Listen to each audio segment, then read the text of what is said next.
first ever factory outlet, Chandanagar, Mukunda Jewelers, opening soon. No making charges. నమస్తే, welcome back to IT media. నేను మీ Jhansi. Mutual ఫండ్స్లో investment చేయాలి అనుకుంటున్నారా? అసలు ఎలా చేయాలి? రిస్క్ తక్కువగా ఉండి మన మనీ పోకుండా మనకి లాభాలు తెచ్చిపెట్టే ఫండ్స్ ఏవైనా ఉన్నాయా? అవి ఎలా సెలెక్ట్ చేసుకోవాలని ఆలోచిస్తున్నారా? మీకోసమే ఈ వీడియో స్కిప్ చేయకుండా పూర్తిగా చూడండి. ప్రస్తుతం మనతో ఉన్నారు AMFI registered mutual fund distributor Chandrashekhar గారు. నమస్తే సార్. నమస్తే. ఎలా ఉన్నారు? బాగున్నాను సార్.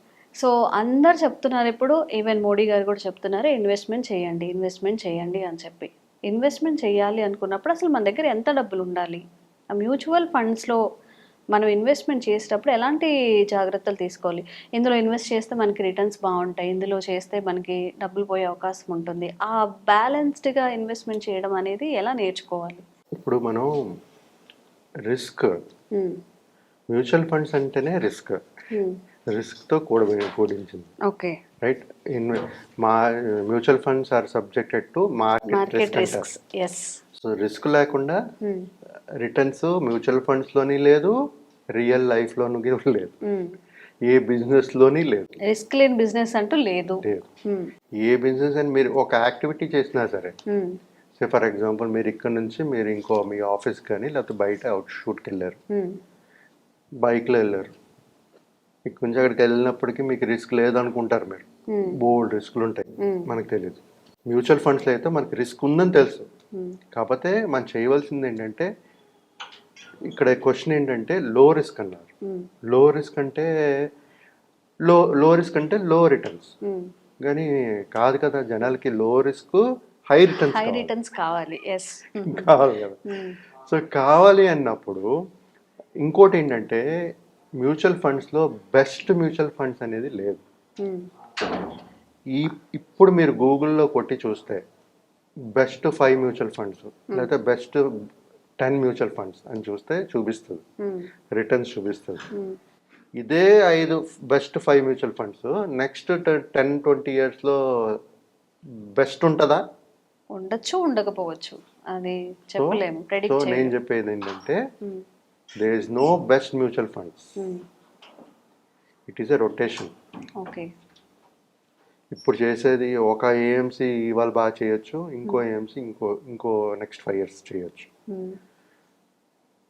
లో రిస్క్ కావాలి, హై రిటర్న్స్ కావాలి అనుకునేటప్పుడు మన ఇన్వెస్ట్మెంట్స్ చేసేటప్పుడు మనం ఒక ఇది ఉంది, సామెత ఉంది, do not put all the eggs in one basket. Okay. ఎందుకంటే ఆ బాస్కెట్ కానీ పడిపోతే మొత్తం ఎగ్స్ ఇరిగిపోతాయి అంట. అంటే ఒకే దగ్గర పెట్టేటప్పుడు డబ్బులు ఒకవేళ నష్టపోతే మొత్తం నష్టపోతుంది. సో అలా చేయకూడదు. సో అప్పుడు ఏం చేయాలి, మనం ఆ ఇన్వెస్ట్మెంట్స్ని డైవర్సిఫికేషన్ చేసుకుంటూ డిఫరెంట్ పోర్ట్ఫోలియో అనేది చేసుకోవాలి. చేసుకునేటప్పుడు ఏమవుతుందంటే, వాళ్ళ రిస్క్ తీసుకోగలరు అంటారు, కానీ మనం ఆ రిస్క్ని తగ్గించుకోవాలి కదా. ఇప్పుడు ఫండ్ మేనేజర్ ఉన్నారు, ప్రతి ఒక్క ఇప్పుడు కేటగిరీస్ ఉంటాయి, large cap, mid cap, small cap. Large cap అంత రిస్క్ ఉండదు, పెద్ద కంపెనీస్, టాప్ 100 కంపెనీస్ రిస్క్ ఉండదు అంటారు. అలాగే మిడ్ క్యాప్లో, స్మాల్ క్యాప్లో చాలా రిస్క్ ఉంటుంది అంటారు. ప్రతి ఒక్క మ్యూచువల్ ఫండ్స్లో లార్జ్ క్యాప్ అవనండి, మిడ్ క్యాప్ అవనండి, స్మాల్ క్యాప్ అవనండి, రిస్క్ అనేది ఉంటుంది. రిస్క్ ఎక్కడ ఉండదు అంటే డెప్ట్ ఫండ్స్లో ఉండదు. డెప్ట్ ఫండ్స్లో రిస్క్ ఉండదు అంటే రిటర్న్స్ కూడా తక్కువ ఉంటుంది. So that is not an option. Hire returns కావాలి కాబట్టి డెప్ట్ ఫండ్ పక్క పెడదాం. మనం చూడవలసింది ఈక్విటీ ఫండ్స్. ఈక్విటీ ఫండ్స్లో ఒక అమౌంట్ మన రిస్క్ తగ్గించుకుంటూ ఒక మంచి రిటర్న్స్ కావాలి అనుకునేటప్పుడు డైవర్సిఫికేషన్ అనేది చేసుకోవాలి. ఓకే, ఒక దాంట్లో పెట్టుకోకుండా చేసుకోవాలి. ఫర్ ఎగ్జాంపుల్ మీరు 10,000 20,000 సిప్ వేసుకున్నారు అనుకోండి, ఆ 20,000ని ఒకే దాంట్లో పెట్టుకోవాలి. కొంత ఒక రూల్ ఉంది, మీ 100 minus your age should go to equity funds. Remaining should go to debt funds. Okay.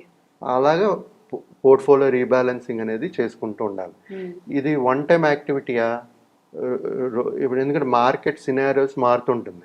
మనం ఇప్పుడు రిసెషన్ వచ్చింది అనుకోండి ఇంకో విధంగా ఉంటుంది, ఒకవేళ మార్కెట్ బుల్ రన్లో ఉందనుకోండి ఇంకో విధంగా ఉంటుంది. డిఫరెంట్ ఇన్వెస్ట్మెంట్ స్ట్రాటజీస్, మనిషికి డిఫరెంట్ ఇన్వెస్ట్మెంట్ స్ట్రాటజీస్ కూడా మారుతాయి. వాళ్ళ రిస్క్ యాప్టైట్ బట్టే మనం పోర్ట్ఫోలియో అనేది క్రియేట్ చేస్తాం, డైవర్సిఫికేషన్ అనేది చేస్తాం. సో ఈ విధంగా ఎవరికైనా ఒక లో రిస్క్ హై రిటర్న్స్ కావాలనుకున్నప్పుడు డైవర్సిఫికేషన్ ఇస్ మస్ట్. అలాగని రిస్క్ లేదని చెప్పలేమండి. మీరు ఎప్పుడైతే స్మాల్ క్యాప్ మిడ్ క్యాప్లో ఇన్వెస్ట్ చేస్తున్నారో you're taking very high risk. ఇప్పుడు కొన్ని ప్లాన్స్ ఉంటుంది, ఫ్లెక్సీ క్యాప్ అని లేకపోతే బ్యాలెన్స్డ్ ఫండ్ అని. దీంట్లో ఏమవుతుందంటే మార్కెట్ సినారియోస్ బట్టి మారుస్తూ ఉంటారు. మన పోర్ట్ఫోలియోలో ఒక ప్లాన్లో నంబర్ ఆఫ్ స్టాక్స్ ఉంటాయి, 25, 30, 40 స్టాక్స్ ఉంటాయి. ఆ స్టాక్స్ని కూడా మన ఫండ్ మేనేజరు చర్నింగ్ చేస్తుంటారు, అంటే మారుస్తుంటారు.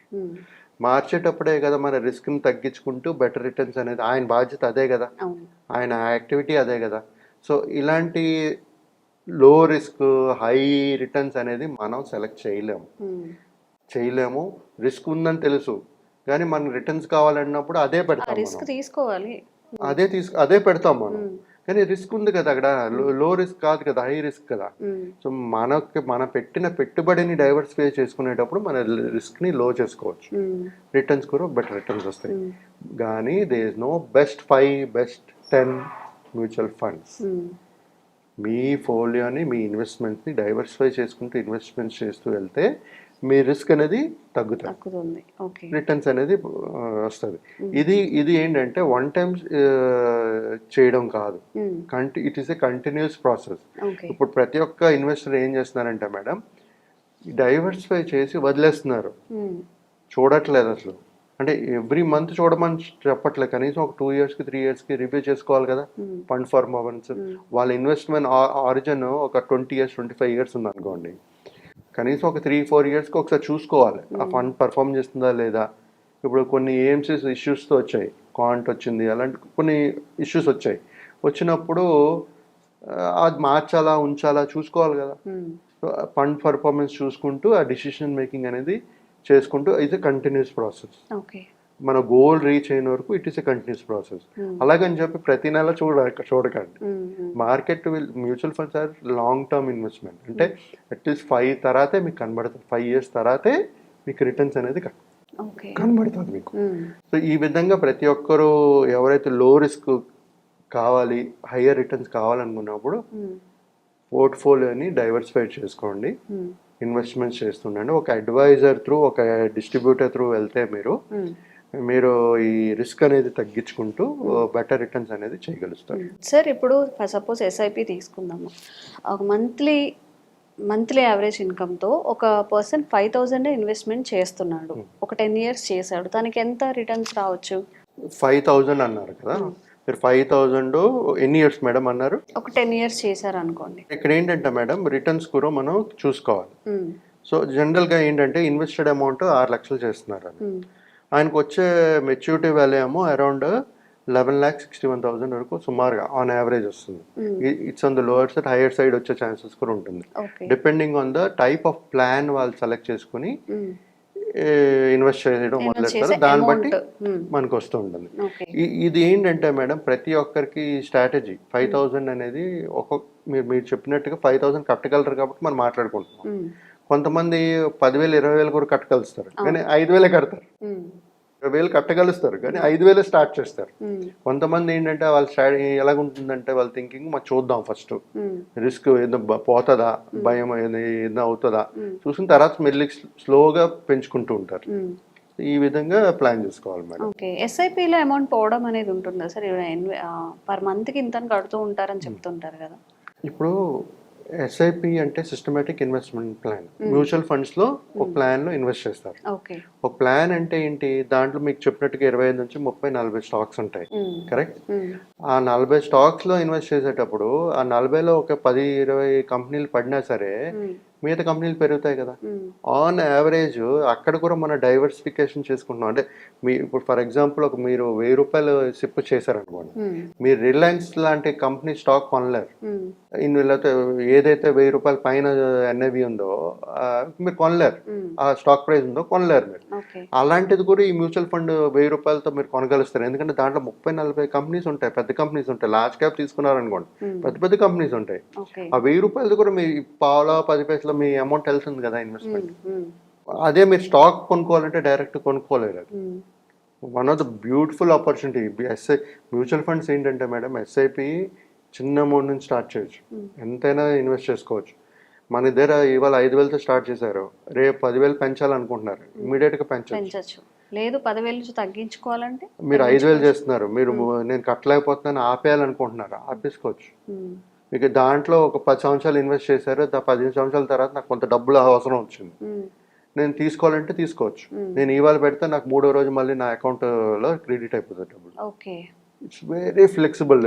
బ్యూటీ ఏంటంటే మేడం, మనకి అవసరం, మన అవసరాలు, మన డైలీ లైఫ్ చేంజెస్లో ఏ విధంగా కావాలంటే ఆ విధంగా మనం చేసుకోవచ్చు మ్యూచువల్ ఫండ్స్లో.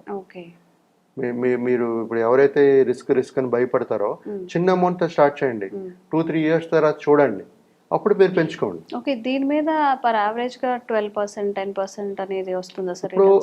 ఇప్పుడు స్పెసిఫిక్ గా చూసుకుంటే మేడం, మన క్యాల్కులేషన్ ఎలా ఉండాలంటే inflation plus real GDP growth, అది 6.4 అనుకోండి, అంటే 12.4, 12.5 అనుకోండి.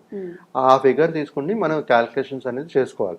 కానీ ఇప్పుడు ఇన్వెస్టర్స్ ఏం చూస్తున్నారంటే 1 year 2 years రిటర్న్స్ చూసి 20, 30, 40 రిటర్న్స్ వచ్చి అది వస్తుంది కదా సార్ నా ఆ క్యాల్కులేషన్స్తో ఇప్పుడు 1 year 2 years కావాలంటే వచ్చే ఛాన్సెస్ ఉంటాయి. కానీ వాళ్ళకి కావాల్సిన పెద్ద కార్పస్ అంటే 1 కోటి రూపాయలు 5 కోట్లు కావాలనుకునేటప్పుడు 10 సంవత్సరాలు 20 సంవత్సరాలు ఇన్వెస్ట్ చేయాలి. ఇన్వెస్ట్ చేస్తే కదా మేడం అంత పెద్ద కార్పస్ వస్తుంది. 1 yearలో 30% రిటర్న్స్ వస్తే అది ఎవ్రీ ఇయర్ 30% రావాలని లేదు కదా. సో రాలేదు కూడా. ఎందుకంటే ఇప్పుడు హిస్టరీ చూసుకుంటే, ట్రాక్ రికార్డ్ చూసుకుంటే most of the mutual funds returns generate చేసింది ఆన్ యావరేజ్ చూసుకుంటే 10 to 15 మధ్యన ఉంది. కొన్ని ఎక్కువ కూడా ఉన్నాయి ఛాన్సెస్. బట్ మనం ఎప్పుడైనా ఒక గోల్ పెట్టుకుని ఇన్వెస్ట్ చేసేటప్పుడు రిటర్న్స్ అనేది రియలిస్టిక్గా ఉండాలి.